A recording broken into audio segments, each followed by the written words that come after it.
बहुत लोगों ने कहा बिट्रेयल ऑफ जम्मू कश्मीर। मैं सोचता हूं कि बिट्रेयल ऑफ जम्मू कश्मीर चिदम्बरम जी से लेकर बड़े बड़े संविधान विशेषज्ञ एजी नूरानी सेल्फ प्रोक्लेम्ड, मैं उनको मानता नहीं हूं, क्योंकि दुर्भाग्य यह है कि लीगल डॉक्यूमेंट को छोड़कर वो सब कुछ उसके आधार पर वो चर्चा करते हैं। वो लेटर्स को, भाषणों को भी डॉक्यूमेंट मानते हैं और उन्हीं पर ही वो चर्चा करते रहते हैं। ये जो बात हम लोग करते हैं सारा, उसमें से बिट्रेयल ऑफ जम्मू कश्मीर, मेरे मन में आ रहा था कि बिट्रेयल कब कब हुआ। पहला बिट्रेयल हुआ जम्मू कश्मीर के महाराजा बार बार विलय के लिए कह रहे थे और हम विलय कर नहीं रहे थे। किस किसने बिट्रेयल किया, समय आ गया है, देश के एकेडमिशियनों को सब डॉक्यूमेंट उपलब्ध हैं, उन डॉक्यूमेंटों को पढ़िए और लोगों के सामने लेकर आइए। 21 अक्टूबर को भी नेहरू जी ने सरदार पटेल को कहा कि मेरे लिए ज्यादा महत्वपूर्ण है विलय से पहले शेख अब्दुल्ला को सत्ता सौंपना। यह रिटर्न डॉक्यूमेंट है। तो बिट्रेयल किसका है? जम्मू कश्मीर के साथ पहला बिट्रेयल लॉर्ड माउंटबेटन, उस समय के कांग्रेस के जो तथा उस समय सर्वोच्च नेता थे, ऐसे सब लोगों ने बिट्रेयल किया। जम्मू कश्मीर के महाराजा ने कहा कि आपको देरी लग रही है, पाकिस्तान ने आक्रमण करने की जरूरत कर रहा है, मेरे पास हथियार कम है, आप हथियार दे दीजिए। सरदार पटेल ने मीटिंग बुलाई कैबिनेट कमेटी ऑन डिफेंस की 2 अक्टूबर 1947 को। उस मीटिंग के अंदर प्रस्ताव पारित हुआ कि जम्मू कश्मीर को तुरंत हथियार भेजे जाएं। उस समय जो वहां पर बुचर, जो उस समय सेना अध्यक्ष थे, उनको ऑर्डर दिया गया कि हथियार, इतने हथियार आप भेज दीजिए। जिस समय 26 अक्टूबर को दोबारा डिस्कशन हुआ, हथियार पहुंचे कि नहीं पहुंचे, उनने कहा कि आकिल लेक ने मना कर दिया था। आकिल लेक उस समय दुर्भाग्य ऐसा था कि भारत के सेनापति वो भी अंग्रेज थे, पाकिस्तान के सेनापति भी अंग्रेज थे, दोनों के ऊपर एक और सेनापति थे। दुनिया के इतिहास में ऐसा कभी नहीं होगा कि किसी दो देशों के आपस में लड़ रहे हैं और दोनों के सेनापति तीसरे देश के, और उनके ऊपर भी एक सेनापति। तो बिट्रेयल किस किस ने किया है, बिट्रेयल की कहानी कहां से शुरू की जाए? तो पहला बिट्रेयल तो 1947 में ही जम्मू कश्मीर के साथ होना प्रारंभ हो गया। दूसरा बिट्रेयल 11 नवंबर के बाद हुआ। पाक ऑक्युपाइड जम्मू कश्मीर में लोग लड़ रहे थे। शेखर गुप्ता का मैं कल एक आर्टिकल पढ़ रहा था, मौसम बड़ा खराब हो गया था, सेनाएं जा नहीं सकती थी। 11 नवंबर को हमने उड़ी जीत लिया था। मीरपुर में 40,000 हिंदू सिख इकट्ठे हो गए थे। 32,000 लोग मारे गए उसमें से। और ये जो 32,000 लोग मारे गए, ये 25 नवंबर से 25 दिसंबर के बीच में मारे गए। जम्मू से बाय रोड 2 घंटे का रास्ता है मीरपुर केवल। हमारी सेनाओं को ऑर्डर नहीं दिया गया।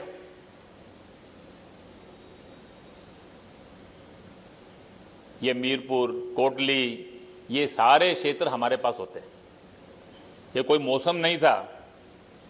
शेख अब्दुल्ला की नीयत नहीं थी कि ये पाक ऑक्युपाइड जम्मू कश्मीर हमारे पास आए। जम्मू कश्मीर का विलय हो गया तो अंग्रेजों ने तुरंत एक प्रोसेस शुरू कर दिया कि जम्मू कश्मीर तो नहीं रहेगा, कम से कम गिलगित, बाल्टिस्तान, मीरपुर, मुजफ्फराबाद, ये तो पाकिस्तान के पास रहे। मार्च अप्रैल 1948 के अंदर माउंटबेटन 10 दिन के लिए, 15 दिन के लिए अपने देश में गए। उनके भांजे की शादी थी। उस बीच में उस समय जो हमारे सेनापति थे थिमैया, उन्होंने ऑर्डर किया। ऑर्डर करके हमने पूंछ और राजौरी को आजाद करा लिया।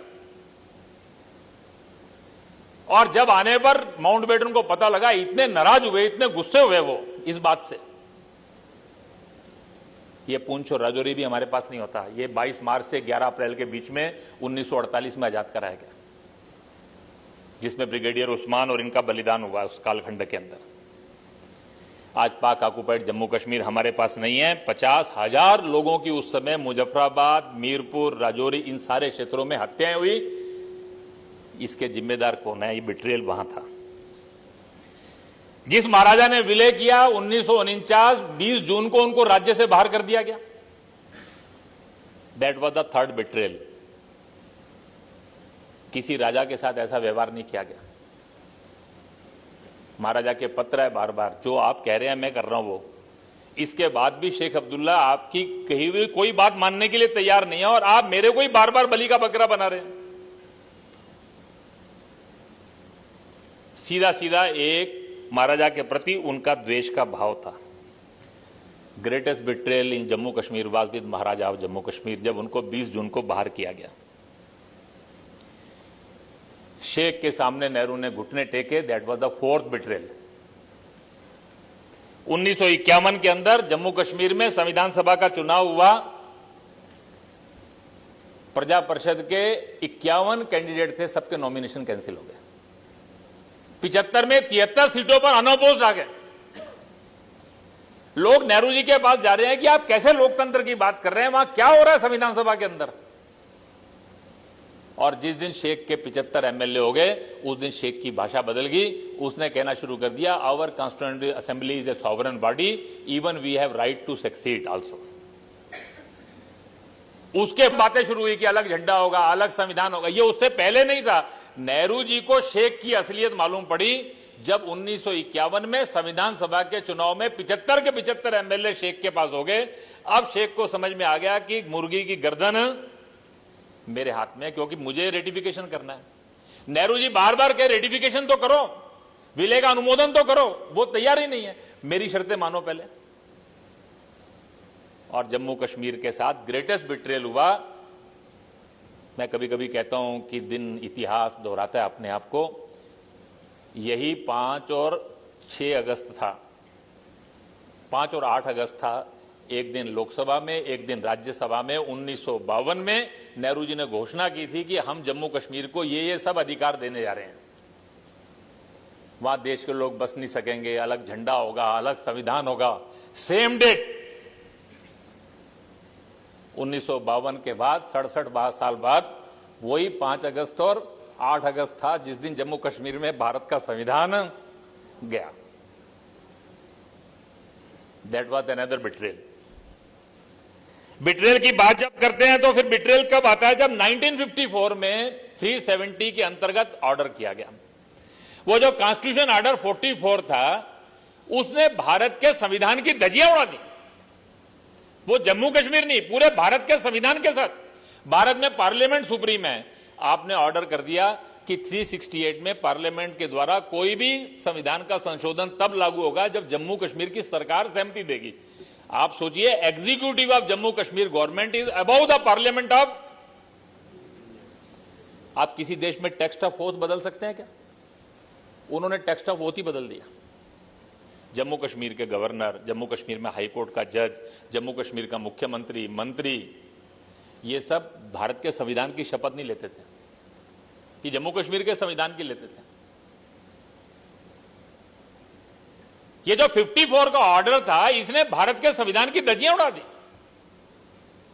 35A जो है, ये प्रोटेक्शन ऑफ फंडामेंटल राइट है। आपने 35 कैपिटल ए जोड़ दिया, to violate the fundamental rights of the people of India. भारत के लोगों को आपने 2 हिस्सों में बांट दिया।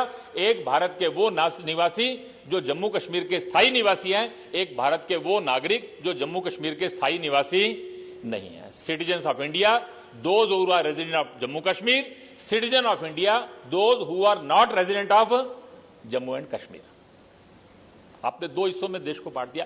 क्या हम भारत के लोगों को बांटा जा सकता था? जम्मू कश्मीर के अंदर ग्रेटेस्ट बिट्रेयल भारत के साथ हुआ, भारत के संविधान के साथ हुआ। ये 1954 के अंदर हुआ। अगला ग्रेटेस्ट बिट्रेयल हुआ 1990 में, जब वहां की परिस्थितियां ऐसी बनी और कश्मीरी हिंदू समाज का वहां से विस्थापन हुआ। 47 में देश का विभाजन हुआ। दुर्भाग्यपूर्ण परिस्थितियां थी, लेकिन उसकी पृष्ठभूमि में विभाजन था। 90 में तो देश स्वाधीन था। देश स्वाधीन होते हुए देश के एक हिस्से से भारत माता की जय, अपने देश राष्ट्र की बात करने वाले व्यक्ति को, अपने हजारों साल की संस्कृति का गौरव रखने वाले व्यक्ति को वहां से विस्थापित होना पड़ा।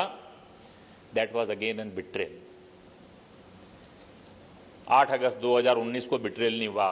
बिट्रेयल की कहानियां बड़ी हैं। मैं केवल 5-6 बातें मेंशन कर रहा हूं कि कब कब बिट्रेयल हुए हैं भारत के अंदर। बहुतों ने कहा कि संविधान विरोधी काम हो गया। चिदम्बरम साहब ने सवाल किया कि whether 370 could be amended through 370 could only be amended through 370। ये आपने ही हमको समझाया है। 2019 में तीसरी बार 370 में अमेंडमेंट हुआ है। पहला अमेंडमेंट 1952 में हुआ था, दूसरा 1965 में हुआ था। 1952 में आपने महाराजा को बदलकर सदर रियासत कर दिया और 370 में अमेंडमेंट किया, दूसरा 1965 में जब आपने सदर रियासत को बदलकर गवर्नर कर दिया। हमें तो आपने ही बताया कि 370 could only be amended through 370। हमने तो आपके सिखाए हुए रास्ते पर ही चले। आपने 370 के थ्रू 1954 में ऑर्डर किया, हमने भी उसी 370 के थ्रू 2019 में ऑर्डर किया। फर्क एक ही है, आपने संविधान रोकने के लिए किया, हमने संविधान लागू करने के लिए किया। दोनों ने एक ही बात, जो आपने किया वो हमने किया। आपने कहा कि आप कॉन्स्टिट्यूएंट असेंबली को लेजिस्लेटिव असेंबली में बदल सकते हो क्या? ये आपने ही बदला है। पहले 1965 के ऑर्डर में वो ऑलरेडी बदल चुके हैं कि constituent assembly will be also termed as legislative assembly. हमने केवल इतना ही कहा है कि लेजिस्लेटिव असेंबली की पावर राष्ट्रपति शासन में गवर्नर को होगी। ये सब कोई नई बातें नहीं है।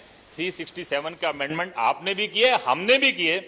केवल इतना ही अंतर है कि जब हम कर रहे थे तो भारत के संविधान को लागू करने के लिए कर रहे थे, आप संविधान को रोकने के लिए कर रहे थे। You are abusing article 370। We use article 370 for the purpose that was decided by constitution makers. हमने उस काम के लिए किया जिसके लिए संविधान निर्माताओं की इच्छा थी। ऐसा नहीं है कि जिस समय वो दुरुपयोग कर रहे थे सबने रोका नहीं। 1952 में जब वो कर रहे थे, डॉक्टर राजेंद्र प्रसाद ने नेहरू जी को पत्र लिखा, पूछा मेरे समझ में नहीं आ रहा आप क्या कर रहे हैं, आप संविधान विरोधी काम क्यों कर रहे हैं? उन्होंने कहा महाराजा द्वारा अपॉइंटेड जम्मू कश्मीर असेंबली, वो जम्मू कश्मीर असेंबली जिसको पावर महाराजा से मिली है, क्या वो महाराजा को हटा सकती है? दूसरा सवाल उन्होंने किया कि 370 में महाराजा इज डेजिग्नेटेड एज राज प्रमुख by president of India. 1% designated as Raj Pramukh by President of India, whether that can be changed by Assembly of एक स्टेट। मेरी पावर से ज्यादा क्या स्टेट की असेंबली की पावर? ये डॉक्टर राजेंद्र प्रसाद ने पत्र लिखा। ऐसा नहीं है, डॉक्टर राजेंद्र प्रसाद से ज्यादा संविधान के जानकार कोई नहीं थे। ये 370 का जब दुरुपयोग हो रहा था, सब लोग मना कर रहे थे नेहरू जी को। इवन कॉन्फिडेंशियल लेटर है डॉक्टर करण सिंह का 1954 में जब 35 पे लागू करने लगे, मेरे पास वो कॉन्फिडेंशियल लेटर है। उस लेटर में उन्होंने ये सब कहा कि वहां जो असेंबली बनी है वो गलत बनी है, डिलिमिटेशन ठीक नहीं हुआ, जनता में बड़ा संतोष है। आप ये जो 35 पे लागू करने जा रहे हैं इसका भी नुकसान होगा, आप फंडामेंटल राइट रोक रहे हैं इसका नुकसान होगा, कल को दिक्कत आने वाली है, सुप्रीम कोर्ट की पावर आप ये सारी वार्निंग डॉक्टर करण सिंह ने अपने कॉन्फिडेंशियल लेटर में दी है। 1952 की डिबेट में डॉक्टर श्यामा प्रसाद मुखर्जी, एनसी चटर्जी, सुचेता कृपलानी बार बार नेहरू जी को कह रहे हैं कि नेहरू जी 370 को कोई पावर नहीं है, power is in constitution. 370 is part of constitution. Bharat में कॉन्स्टिट्यूशन सुप्रीम है, पीपल्स आर नॉट सुप्रीम। आप या शेख उनकी कोई पावर नहीं है, अल्टीमेटली कॉन्स्टिट्यूशन इज सुप्रीम। अगर आप जम्मू कश्मीर को कुछ देना चाहते हैं तो आप संसद में प्रस्ताव लाइए, डिबेट कीजिए, कॉन्स्टिट्यूशन का पार्ट बना दो। आप बैकडोर से क्यों करना चाहते हैं? नेहरू जी के रिकॉर्डेड शब्द हैं, power does not lies in constitution, power lies in wishes of people, when they want we should honour. तो दे कैन ऑनर। उनके लिए शेख जो था that was only wishes of people. Jammu Kashmir के लोग नहीं चाहते थे, वरना प्रजा परिषद का आंदोलन नहीं चलता।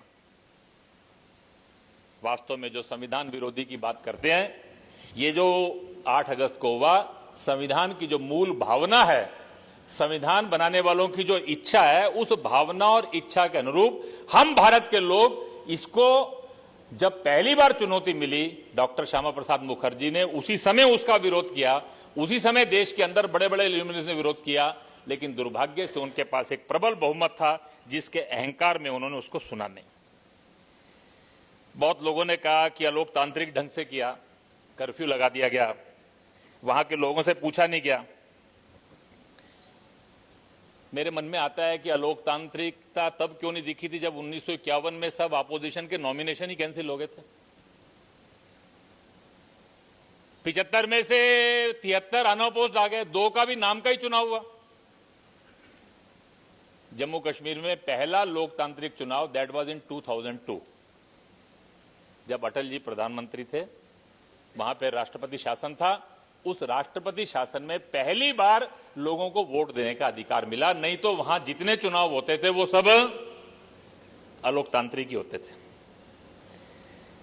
मुझे लगता है कि ये जो सब बातें करते हैं सारे, उसमें से उनको ये समझना चाहिए वास्तव में ये कर्फ्यू और ये सब लगाने का हेतु क्या था। कुछ लोग उसका नाजायज लाभ उठा सकते थे। 1953 के अंदर नेहरू जी के परम मित्र थे शेख, उसकी वास्तविकता आ गई। उन्होंने स्वतंत्र रहने का सपना देखना शुरू कर दिया। अमेरिका, इंग्लैंड, उन सब के साथ उनका गठजोड़ हो गया।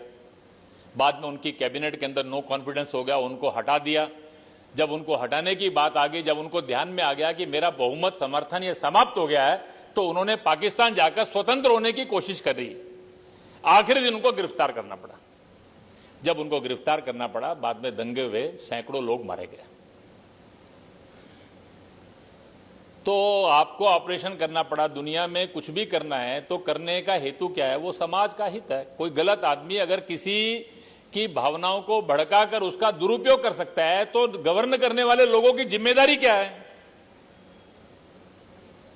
जम्मू कश्मीर के अंदर जो जीवन की सब आवश्यकताएं हैं उसकी किसी को कोई कमी नहीं है। 24 घंटे बिजली है, पीने का पानी है, दवाइयां हैं, दुकानें खुली हैं, खाने पीने की चीजें हैं, घूमना फिरना, आना जाना, इसमें कोई मनाही नहीं है। 24 घंटे टेलीविजन चल रहा है, लोग टीवी पे डिबेट देखते हैं, सब देखते हैं क्या क्या हो रहा है, ये भी सबको मालूम है। उनके पक्ष विपक्ष में कौन बोल रहे हैं ये भी उनको मालूम है। केवल एक चीज नहीं है और वो है कि मोबाइल और इंटरनेट नहीं है। तो मोबाइल इंटरनेट तो जीवन, आज से 15 साल पहले तो आप मेरे पास किसी के पास भी नहीं था, हम सबकी जिंदगी भी चलती थी। अभी आजकल जरूर है कि बैठे बैठे भी मोबाइल पर ही ध्यान लगाया जाता है, लेकिन आज कोई कहे कि भी वास्तव में कोई वहां पर ऐसा किया गया कि बहुत बड़ी, सामान्य पुलिस को भी यह कहा गया कि आप बंदूक लेके मत चलिए। जम्मू कश्मीर के अंदर बहुत अच्छे ढंग से ये सारा काम किया गया। बाकी समाज का एक हिस्सा है जिसके मन में कुछ हो सकते हैं, उनका प्रश्नों का भी समाधान किया जाएगा, उनको भी स्पष्ट किया जाएगा ये सब क्यों है।